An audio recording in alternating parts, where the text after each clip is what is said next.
Warning, this episode contains disturbing content that is sexual and violent in nature and involves minors. It may not be suitable for all listeners.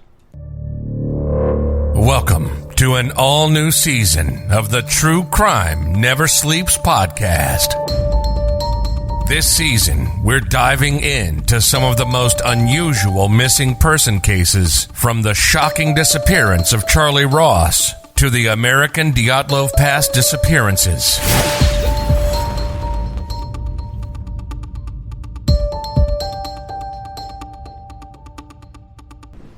Hello and welcome to the True Crime Never Sleeps podcast. I'm your host, Larry Leese. Today we're continuing our series, The Cold Case Files, and looking at the odd and strange death of Charles C. Morgan. Was he a secret agent, a criminal, or was it something more sinister? You decide.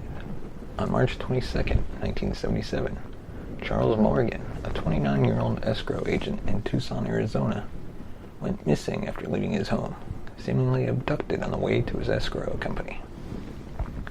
3 days later, at 2 a.m., he finally returned home. His wife, Ruth Morgan, reported that he had a plastic handcuff around one ankle and handcuffs around his hands. He pointed to indicate that he couldn't speak.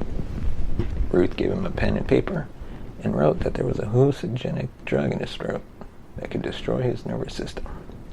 Ruth wanted to call the police or get in contact with a physician, but Charles told her not to and said it would put their family in danger.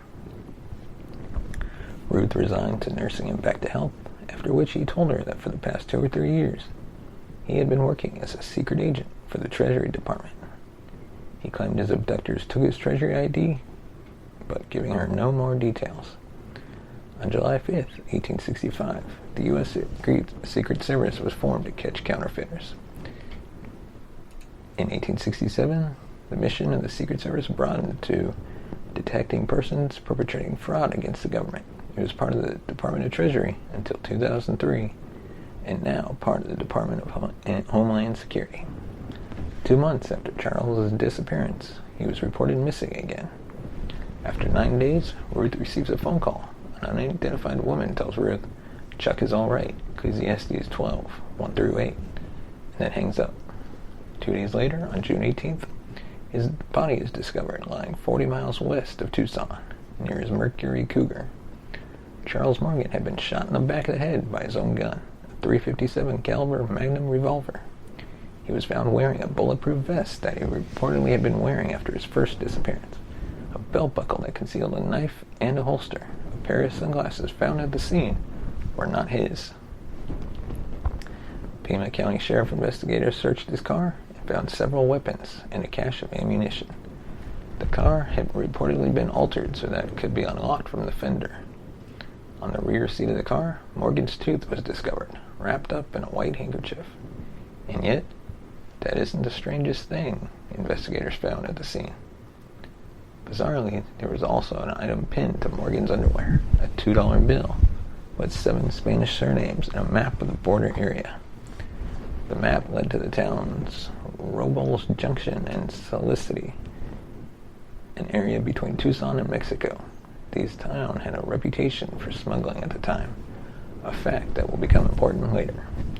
Above the list of surnames was the note, Ecclesiastes 12, and arrows pointing to numbers 1 and 8 within the bill's serial number. Some of the writings on the bill had alleged Masonic references. Charles also had a piece of paper with directions to the site where he was found. The directions were in his handwriting. Medical investigators say he had been dead for only 12 hours when he was found. Strangely, there was no fingerprint found at the scene, not even on the gun. On Morgan's hand, they found gunpowder and residue. It is likely, for this reason, the sheriff's department labeled it as a suicide, and 4 years later, that seemed to be the end of the Charles C. Morgan case, a supposed suicide with twisted clues that seemed to suggest otherwise. However, there are plenty of theories surrounding this death. Morgan's death was in fact a suicide. There was gunpowder on his hand, and the gun used was his own. However, Morgan was right-handed, and the gunpowder and residue was on his left hand. It doesn't make sense for him to use his left hand to shoot himself in the back of the head, let alone use such an awkward position to kill himself. Furthermore, the crime scene suggests the presence of someone else, such as Morgan's tooth, the pair of sunglasses that didn't belong to him, and the bizarre $2 bill. Morgan was killed to being in the Secret Service? It's another possible theory. It should be noted that Morgan was not definitely in the Secret Service, but if he was, as he said to his wife, it's possible that this led to his murder. Morgan allegedly had done escrow work for organized crime families. Another theory, Morgan was murdered due to other illicit activities. 2 days after Morgan's death, a woman who called herself Green Eyes called the Pima County Sheriff's Department and claimed to be the same woman who had contacted Morgan's wife before. Green Eyes said that she had met Morgan in a motel before he died. The Pima County Sheriff's Department had confirmed that Morgan had been staying in a West Side motel for over a week before he was shot. Green Eyes said that Charles showed her a briefcase full of thousands in cash, which he claimed was to buy him out of a contract the mom put on his life. So what do you think happened to Charles C. Morgan? Let us know in the comments section. Send us a tweet at TrueCrimeNS. And that's all we have for this episode. We'll see you next time. Thank you for listening to the True Crime Never Sleeps podcast.